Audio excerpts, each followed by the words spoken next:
नमस्कार दोस्तों, आपका स्वागत करता हूं इस YouTube channel SK coaching centre पर।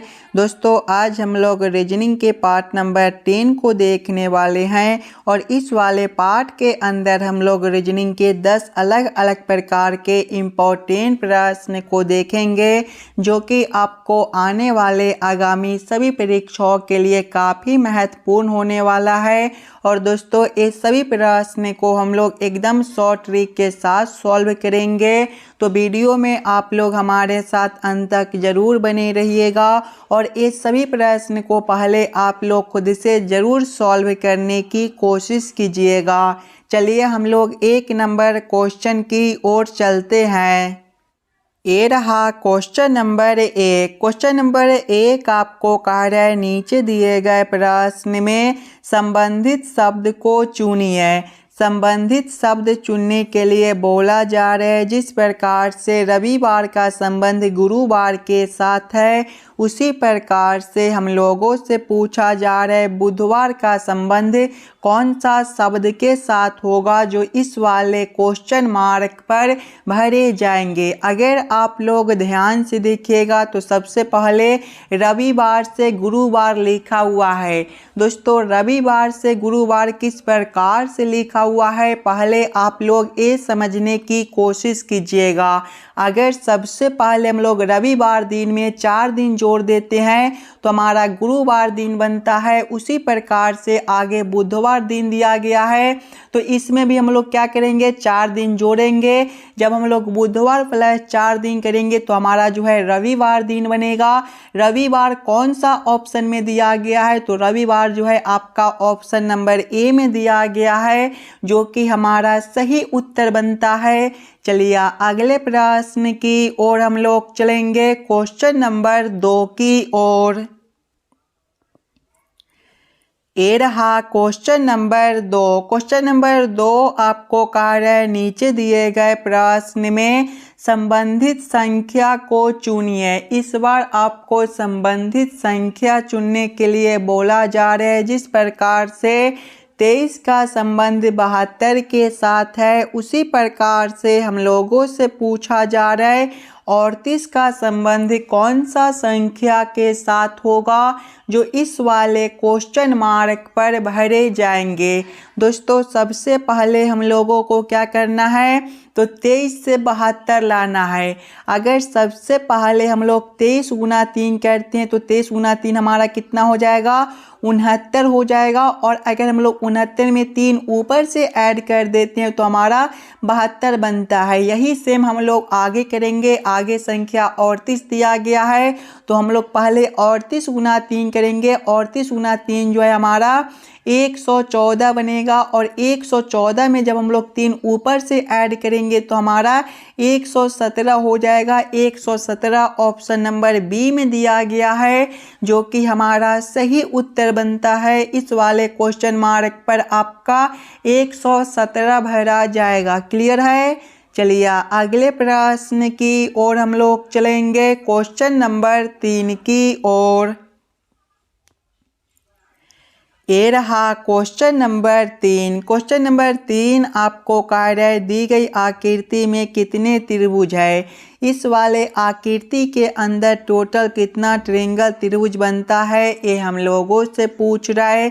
सबसे पहले आप लोग वीडियो को रोककर इस वाले आकृति के अंदर कितना त्रिभुज दिया गया है उसको काउंटिंग करने की कोशिश कीजिएगा।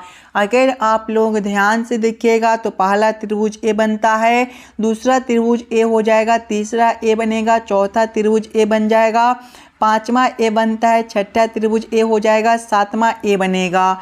8वें त्रिभुज को देखिएगा तो 8वां त्रिभुज जो है आपका यहाँ से लेकर यहाँ तक एक बनता है, ये जो है ये आपका 8वां हो जाएगा। 9वां त्रिभुज जो है आपका उसी प्रकार से यहाँ से लेकर यहाँ तक एक बनता है, ये जो है आपका 9वां त्रिभुज हो जाएगा।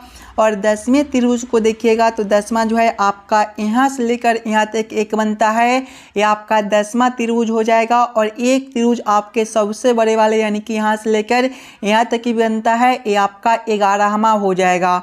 दोस्तों इस वाले आकृति के अंदर टोटल 11 त्रिभुज दिया गया है।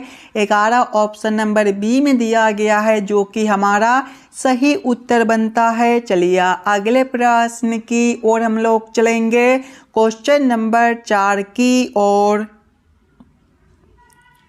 ये रहा क्वेश्चन नंबर 4। क्वेश्चन नंबर 4 जो है ये आपका वेन आरेख वेन डायग्राम से रिलेटेड प्रश्न है।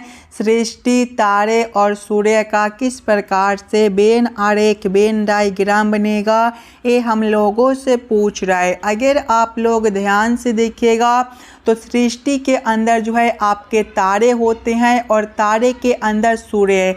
यानी कि सबसे पहले हम लोग सृष्टि के लिए एक आरेख बना लेंगे।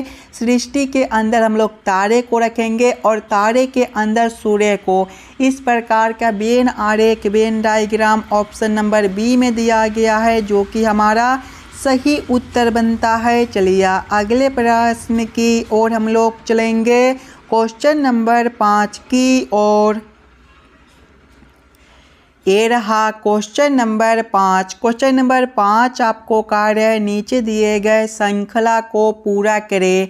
ये जो प्रश्न है श्रृंखला सीरीज से रिलेटेड प्रश्न है। एक श्रृंखला सीरीज दिया गया है और यहाँ पर एक क्वेश्चन मार्क है। इस वाले क्वेश्चन मार्क पर कौन सा संख्या भरा जाएगा, ये हम लोगों से पूछ रहा है। अगर आप लोग ध्यान से देखिएगा श्रृंखला को, तो ये जो श्रृंखला है ऊपर की ओर बढ़ रहा है। ऐसे श्रृंखला में पहले हम लोग अंतर को देखेंगे। देखिएगा पहले 152 है, 152 के आगे 164 है। अगर दोस्तों हम लोग 152 + 12 करते हैं तो हमारा 164 बनता है। आगे देखिएगा 164 से आपका 176 है, यहाँ पर भी आपका +12 है। 176 से 188 है, यहाँ पर भी +12 है। और आगे क्वेश्चन मार्क है, देखिए +12 +12 +12, यानी कि आगे भी हम लोग +12 करेंगे। 188 + 12 हमारा 200 बनेगा और 200 के आगे 212 है, यहाँ पर भी आपका +12 है। यानी कि इस वाले क्वेश्चन मार्क पर 200 भरे जाएंगे। 200 ऑप्शन नंबर सी में दिया गया है, जो कि हमारा सही उत्तर हो जाएगा। चलिए अगले प्रश्न की ओर हम लोग चलेंगे, क्वेश्चन नंबर 6 की ओर। ये रहा क्वेश्चन नंबर 6। क्वेश्चन नंबर 6 आपको कार्य है नीचे दिए गए अक्षर श्रृंखला को पूरा करें। ये जो प्रश्न है अक्षर श्रृंखला से रिलेटेड प्रश्न है। एक अक्षर श्रृंखला दिया गया है और यहाँ पर एक क्वेश्चन मार्क है। इस वाले क्वेश्चन मार्क पर कौन सा अक्षर भरा जाएगा, ये हम लोगों से पूछ रहा है। अगर आप लोग ध्यान से देखिएगा अक्षर श्रृंखला को, तो पहले आपका के दिया गया है। दोस्तों के जो होता है ABCD के क्रम में 11वें नंबर पर होता है। के आगे M है, M का क्रम 13वां होता है। M के आगे O है, O का क्रम 15वां होता है। O के आगे Q है, Q का क्रम 17वां होता है। और आगे आपका क्वेश्चन मार्क है।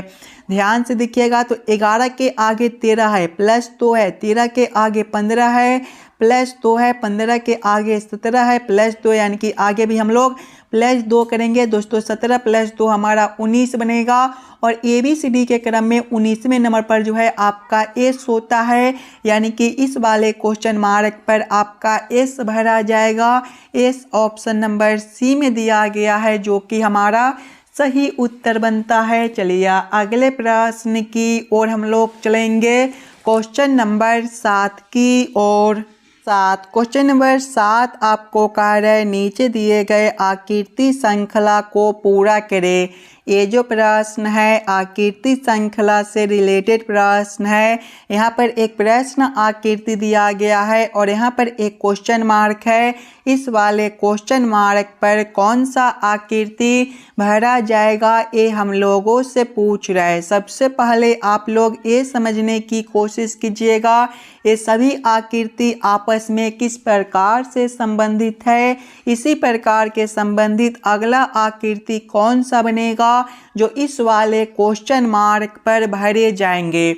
अगर आप लोग ध्यान से देखिएगा तो सबसे पहले अगर हम लोग इस वाले आकृति को 90 डिग्री घुमाते हैं तो हमारा इस प्रकार का आकृति बनता है। और यहाँ पर एक लाइन है तो एक लाइन बढ़ाकर यहाँ पर 2 लाइन कर दिया गया है। उसी प्रकार से जब इस वाले आकृति को हम लोग 90 डिग्री घुमाते हैं तो हमारा इस प्रकार का आकृति बनता है। और यहाँ पर 2 लाइन है तो यहाँ पर देखिए आपका जो है 3 लाइन कर दिया गया है। उसी प्रकार से दोस्तों जब हम लोग इस वाले आकृति को जो है 90 डिग्री घुमाएंगे तो हमारा किस प्रकार का आकृति बनेगा, ये जो है ये हमारा कुछ इस प्रकार का आकृति बनेगा। और यहाँ पर देखिए 3 लाइन है तो यहाँ पर आपके अब कितने लाइन हो जाएंगे, यहाँ पर जो है आपके अब 4 लाइन हो जाएंगे। इस प्रकार का उत्तर आकृति ऑप्शन नंबर सी में दिया गया है जो कि हमारा सही उत्तर बनता है। चलिए अगले प्रश्न की ओर हम लोग चलेंगे, क्वेश्चन नंबर 8 की ओर। ये रहा क्वेश्चन नंबर 8। क्वेश्चन नंबर 8 आपको कह रहे लुप्त संख्या ज्ञात करें। यहाँ पर एक क्वेश्चन मार्क दिया गया है। इस वाले क्वेश्चन मार्क पर कौन सा संख्या भरा जाएगा ये हम लोगों से पूछ रहा है। अगर आप लोग ध्यान से देखिएगा प्रश्न को तो इस वाले लाइन से देखिए बड़ा बड़ा संख्या दिया गया है, 24 है, 30 है और क्वेश्चन मार्क है। दोस्तों जब भी आपको इस प्रकार के मिसिंग नंबर से रिलेटेड प्रश्न देखने को मिले तो ऐसे प्रश्न को पहले आप लोग इस वाले लाइन से सॉल्व करने की कोशिश कीजिएगा। पहले आप लोग ये समझने की कोशिश कीजिएगा 3, 4 और 2 से यहाँ पर 24 किस प्रकार से लिखा हुआ है, 1, 6 और 5 से 30 किस प्रकार से लिखा हुआ है।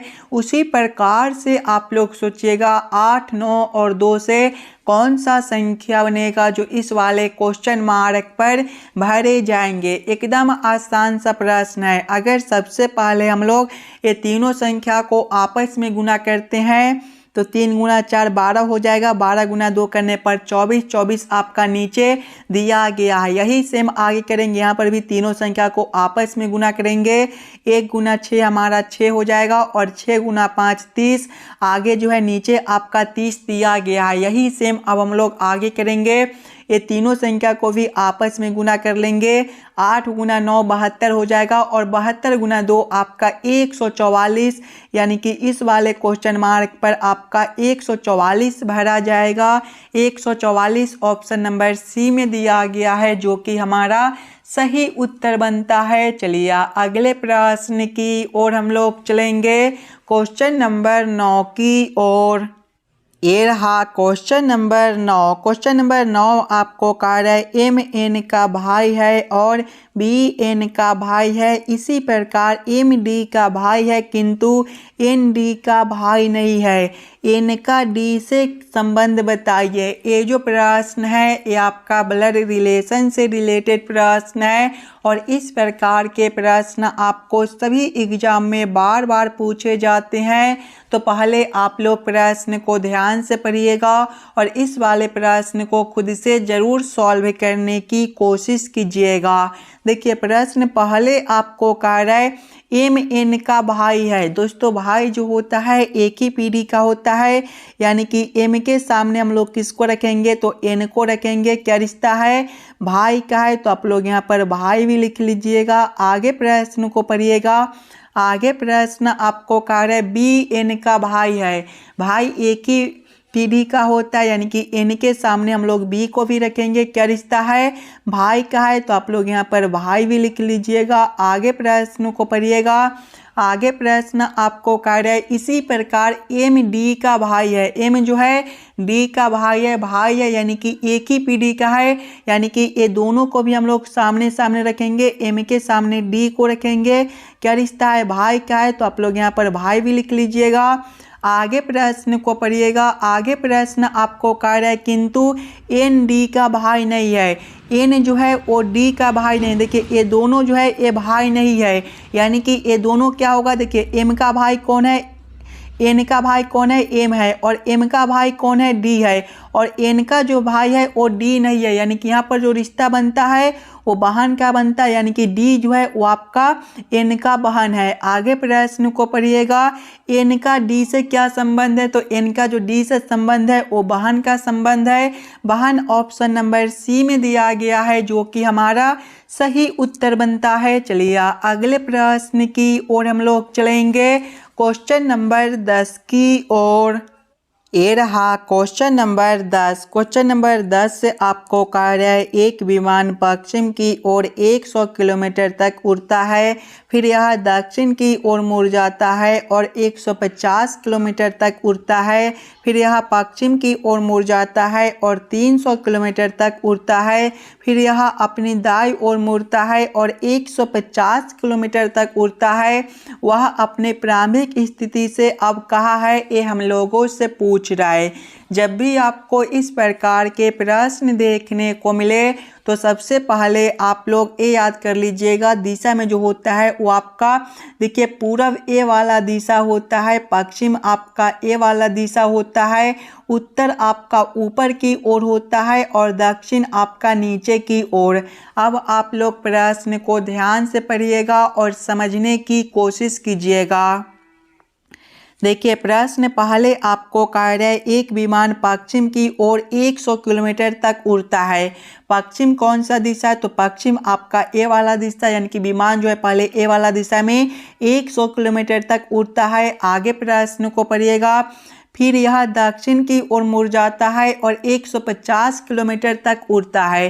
दक्षिण कौन सा दिशा है, तो दक्षिण आपका नीचे की ओर है, यानी कि विमान नीचे की ओर मुड़कर 150 किलोमीटर तक उड़ता है। आगे प्रश्न को पढ़िएगा, फिर यह पश्चिम की ओर मुड़ जाता है और 300 किलोमीटर तक उड़ता है। देखिए पश्चिम ए वाला दिशा, यानी कि ए वाला दिशा में मुड़कर जहाज जो है 300 किलोमीटर तक उड़ता है। आगे प्रश्न को पढ़िएगा, आगे प्रश्न आपको कह रहा है फिर यह अपनी दाईं ओर मुड़ता है और 150 किलोमीटर तक उड़ता है। यहाँ से जब यह दाईं ओर मुड़ेगा तो इसका दिशा ए वाला हो जाएगा, यानी कि ए वाला दिशा में मुड़ने के बाद यह 150 किलोमीटर तक उड़ता है। आगे प्रश्न को पढ़िएगा, आगे प्रश्न आप लोगों से पूछ रहा है वह अपनी प्रारंभिक स्थिति से अब कहाँ है। देखिए जहाज यहाँ से उड़ना शुरू किया है और यहाँ तक उड़कर आया है, यहाँ से लेकर यहाँ तक का दूरी हम लोगों से पूछ रहा है। अगर आप लोग ध्यान से देखिएगा तो ए वाला दूरी आपका 100 किलोमीटर है और ए वाला दूरी देखिए नीचे 300 किलोमीटर है, तो यहाँ पर भी आपका 300 किलोमीटर ही बनेगा। 100 प्लस 300 किलोमीटर आपका टोटल 400 किलोमीटर होता है। और ये आपका कौन सा दिशा है, तो ये जो है आपका देखिए पश्चिम दिशा है, यानी कि 400 किलोमीटर पश्चिम, 400 किलोमीटर पश्चिम ऑप्शन नंबर सी में दिया गया है, जो कि हमारा सही उत्तर हो जाएगा। आशा करता हूं दोस्तों आप लोग सभी प्रश्न को बढ़िया से समझ गए होंगे। अगर आपको किसी भी प्रश्न में कहीं पर भी कोई दिक्कत हो तो हमें ज़रूर कमेंट करके बतलाइएगा। चलिए हम लोग मिलते हैं आपसे अगले वीडियो में।